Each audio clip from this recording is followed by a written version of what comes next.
নমস্কার, কেমন আছেন সবাই? মাই স্পেশাল একটা নতুন ভ্লগ নিয়ে আমি সংহিতা আবার চলে এসেছি। আগের ভ্লগে তো দেখেইছেন আমি আর মা পুজো দিতে বেরিয়েছিলাম, আর বাকিটুকু এই ভ্লগে দেখে নিন তাহলে। আর যারা যারা মিস করে গেছেন আগের ভ্লগটা তারা একটু দেখে নেবেন প্লিজ। সেদিন কটা নিমন্ত্রণ সারতে পারলাম দেখে নিন তাহলে।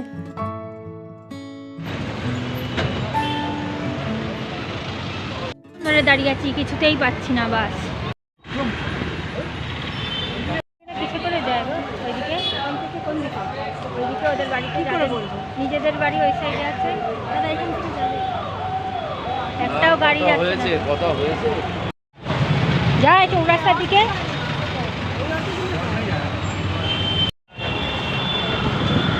আচ্ছা, এই অটোগুলো চৌরাস্তার দিকে যায় যায় না? এখন প্রথমে যাব আমরা আমার এক জ্যাঠতো দিদির বাড়ি, তারপরে যেতে হবে এক পিসির বাড়িতে। সবাই এখানেই থাকে, বেহালার দিকেই। আসলে যা হয় আর কি, এত ব্যস্ততার মধ্যে খুব একটা যাতায়াত হয় না। এই বিয়ে বাড়ির নিমন্ত্রণ বা কোনো অনুষ্ঠান বাড়ি না হলে অতটা দেখা সাক্ষাৎ হয় না।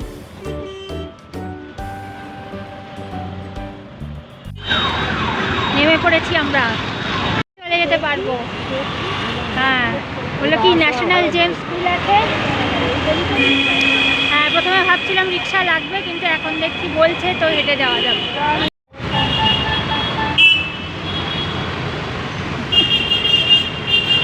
মা তাকিয়ে আছে ক্যামেরার দিকে একদম সোজা। ফোন লাগাও তাড়াতাড়ি।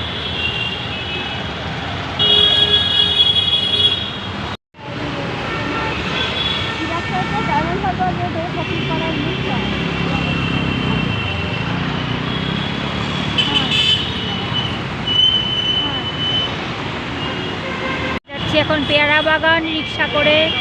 চলো যাই। পেয়ারা বাগান ক্লাব আছে না?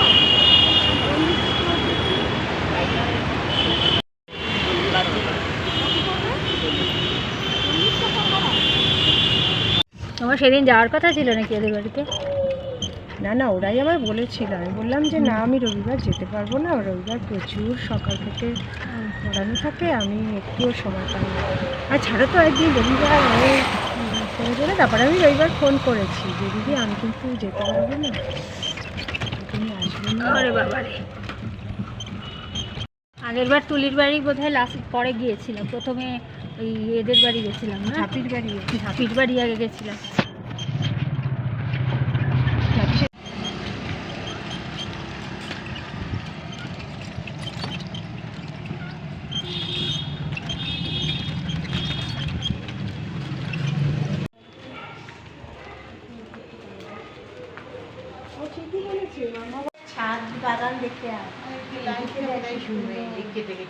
ওই দিকটা অন্ধকার কোথায়? ওটা ঠাকুর ঘর। হ্যাঁ, ওই দিকটা দেখে ছাদ বাগানটা।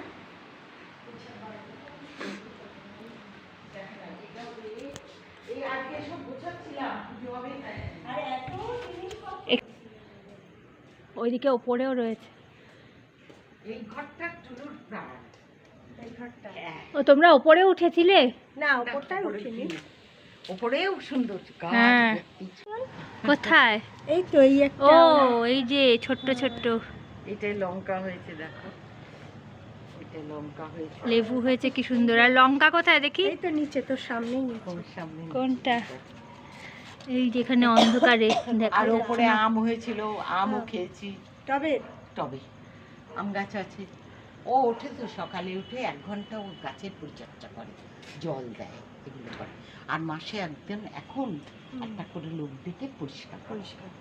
তোমার ওই মিষ্টি মিষ্টি পড়ছিল এখানে, এই যে ল্যাপটপ রয়েছে, কাজ করছিল, এই করছিল।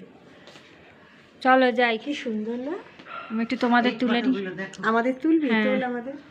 এই আমাকে এই অবস্থায় তুলবি? হ্যাঁ, এমনিও সুন্দর, অমনিও সুন্দর। আরে বলিস না, বুড়ি থুরথুরে। আরে বাপরে, ইয়ে হচ্ছে না, আমার ফোনটা হচ্ছে না কেন? টাকা তুলে গেল নাকি? বড় ফোনটা খারাপ হয়ে গেছে জানো, বুঝলি? বড় ফোনটা রেখে দিই। চলো, আজকে আমাদের কমপ্লিট হয়ে গেছে। এই বেহালার রাস্তাতে কতবার আসি, কিন্তু বেহালা আমার আজ পর্যন্ত চেনা হয়ে উঠল না। আগে এখানে বাবার সাথে শখের বাজারে মাছ টাছ কিনতে আসতাম মাঝে মাঝে, তারপরে এই সাইড দিয়ে বাসে করে আমি পড়তে যেতাম। তো এখনও পর্যন্ত চিনে উঠতে পারলাম না। তো এখন মোটামুটি 9:30 10টা তো বেজেই গেছে হবে। তো যাই হোক, আমাদের কমপ্লিট হয়ে গেছে আজকের মতো নিমন্ত্রণ। যাত্রা তো দিদির বাড়ি বসে খানিকক্ষণ নিমন্ত্রণ করে সেরে তারপরে গেলাম পিসির বাড়ি হয়ে গেল। তারপরে এখন আবার ফিরছি বাড়িতে। ওরে বাবা কী সব বলছে। এখন আবার কদিন ধরে কালী পুজোর ভাসান চলছে, একটা দুটো হয়ে গেছে গতকালই। এখন আবার কয়েকটা বড় বড় যে পুজোগুলো সেগুলো আবার 2-3 দিন রেখে তারপর ভাসান দেবে। আজকে মনে হয় বেরিয়েছে, নইলে এত জ্যাম হতো না। আমরা তো মেন রোড দিয়ে আসতেই পারলাম না, এতক্ষণ কত অলি গলি ঘুরিয়ে নিয়ে এলো। যাই হোক, অনেক দিন পর দেখা হলো সবার সাথে, খুব ভালো লাগলো। তো সবে অবশ্য নিমন্ত্রণ শুরু হয়েছে, আজকে তো জাস্ট স্টার্টিং, আবার কালকে সকাল সকাল বেরোতে হবে। কি সুন্দর লাগছে না, আলো দিয়ে সাজিয়েছে, এই কালী পুজোর জন্যই বোধহয় সাজিয়েছে। তো যাই হোক, যা বলছিলাম, এই বড় কাজটা সারা হয়ে গেল। আমরা প্রত্যেকবারই, আমার বেলায়ও, আমার বিয়ের বেলায়ও, আমরা প্রথমে বাবার দিকের এই বেহালার দিকে নিমন্ত্রণটা দিয়েই শুরু করি।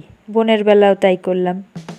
এই যে দেখুন, এই যে গেটটা দেখছেন, এটা হচ্ছে টেকনিশিয়ান স্টুডিওর মানে একটা পেছন দিকে গেট আর কি। সামনের দিকে আর একটা গেট আছে, তবে এখন মনে হয় এই গেটটাই মেন গেট বানিয়েছে।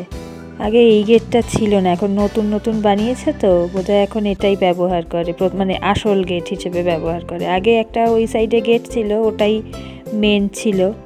যে যাই হোক, কথা বলতে বলতে পৌঁছে গেছি, আগে নেমে নি দাঁড়ান।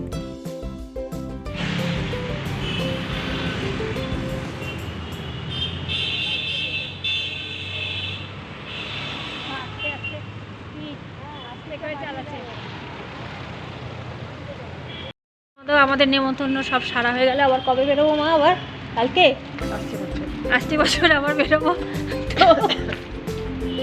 তো ঠিক আছে, আজকের ব্লগটা এখানেই শেষ করলাম।